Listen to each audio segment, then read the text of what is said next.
So I'm having a right good go at this Resident Evil 6 video recording series, whatever you want to call it at the minute. So I thought I'd just tie up the loose ends of the game. So you got the Xbox Live Marketplace, not sure what sort of DLC is available for the game.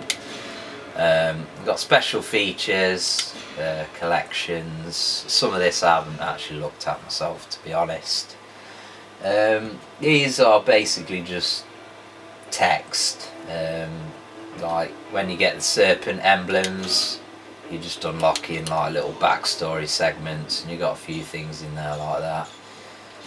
Cutscenes, you know, it's all your cutscenes throughout the game. Looks like they've got a bit of a timeline going on, so see how the story interacts there. Records, basically, that'll be all your scores and times and all that sort of stuff you usually expect. Even's got distance covered on there. You've got games credits, options, what you got in here, you can change the controls, camera. So it looks like you can piss about with the camera. I wasn't really that aware of that. I didn't really have any reason to change the camera. Game settings, subtitles, gamer tag, HUD, laser sight colour, icon display, auto action button. One thing I didn't touch upon is the actual HUD for the characters changes. It's basically displays the same information, but it has a different visual style for each character. I don't know if you noticed that when I was playing through the game in the previous videos. You got your audio there, auto data upload, so I'm guessing that's uploading it to a cloud, and then you can set it all back to default. So that's just the options. So moving on to play game, you got dog. You can customise your dog tag, which is, you know, if you're familiar with games like Call of Duty, it's your what do you call them? Call cards, whatever. Yeah, it's basically what's displayed to other players when you're in sort of game lobbies and things like that. And you can change that. A couple of achievements to be had there easily for changing them. So extra content, got Agent Hunt, and that's where you join the game as a creature. I'm just going to quickly try this. It's really rubbish, to be honest. I only tried it once and I thought, well, what a waste of fucking time. See if we can find a session. Could not find a session, so fortunately we can't play that. And we got this mercenaries mode, which again looks like you can play it co-op, but it's basically kind of like horde mode on Gears of War, but it instead of just waves and waves coming, there's a time limit, I think, and it scores you on that. Gives you a, you know, like an S, A, B or C, D, E, whatever rating at the end. You also get them ratings at the end of the chapters, at the end of the levels in single player mode. I didn't really touch upon that, mainly because I didn't complete a chapter in any of the videos I did. But yeah, basically you've got a level and run around, find some zombies, bit of music, kill as many zombies as you can to get the high score.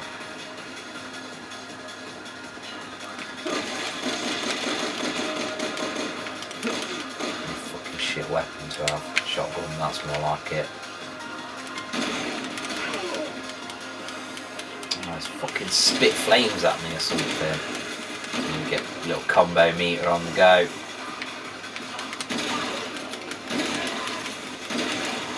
Getting two of the motherfuckers with one shot there. Yeah, you'll have to go faster than that bitch. So if you can imagine the agent hunt, if you can imagine, you look at these enemies and how slow and cumbersome they are. Imagine just how horrible the controls are when you play agent hunt and you play as one of these sorts of enemies. It really just doesn't work very well at all. Got to be a real sadist if you enjoy that mode.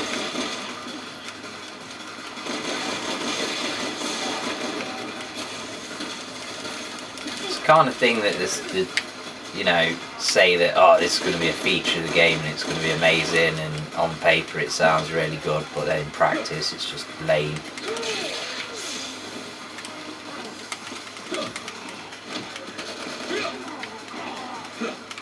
I suppose it's better to have something there though and not use it than just not have it at all, so credit to the developers in that sense, but it's not really something that you're going to enjoy, the agent hunt.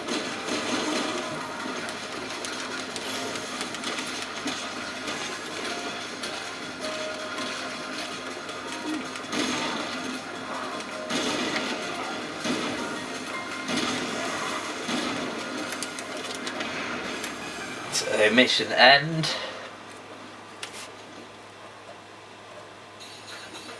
And I got an E rating.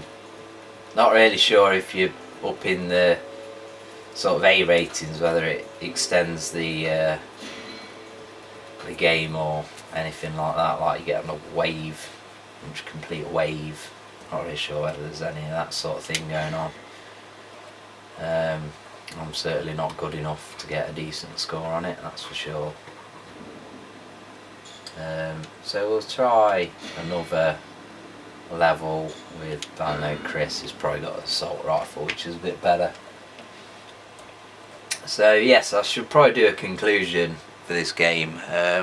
Resident Evil fans will probably enjoy it, but won't like. If you're a hardcore Resident Evil fan, you won't really like the direction that it's gone in, but it is still worth a playthrough. As an action game though, I found it kind of enjoyable. Found it a bit sort of long-winded though, like I say. There's 20 hours to be had here. Where the fuck are all the enemies? I can't see any. They're all like below me. Oh, fucking turn up now, don't they, behind me? Bunch of fucking bitches.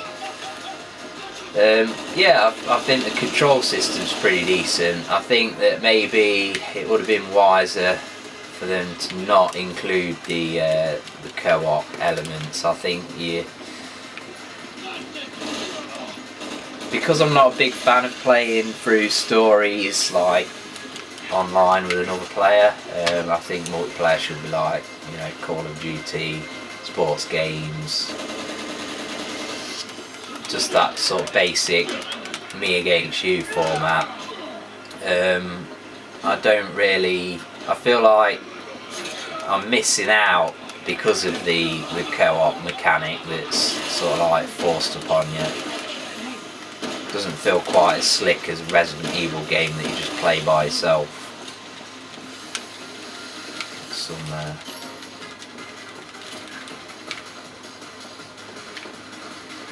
skill points and shit. That's overall, I mean, you can get this game £4, £4 or £5 pre-owned on Amazon, and for 20 hours worth of you know, gameplay, you know, it's £1 for 5 hours, and that's only me playing it on you know, amateur mode and not really playing this mercenaries mode or the agent hunt mode. That's, you know, I see isn't really worth bothering with, but for the single player alone, it's definitely worth the money if you're still on the old PlayStation 3 and Xbox 360, if you haven't moved to the next generation yet. So that's my video, kind of in-depth analysis of Resident Evil 6. Basically, it's not a good direction for the series to take as Resident Evil. I don't think it should be called Resident Evil 6. It should be a separate sort of offshoot, like subsidiary sister series, I guess. It's definitely not a landmark title in the series, but as an action game, as games go, it's definitely worth a playthrough for the money that you pick it up for. I mean, I paid a tenner for it, something like that. You pick it up for about £4 now, and I'd be happy to pay the tenner for it. So definitely recommended. I can see why people would have been pissed off with it when it was brand new and it cost £40 and you're expecting a full-on Resident Evil experience. It doesn't quite deliver in that sense, but it's still a worthy addition to the series. There have been some shit Resident Evil games over the years, like Gun Survivor, Resident Evil 0 in that great, and there's the Outbreak games, but definitely I can recommend this game at this present moment in time. Top stuff.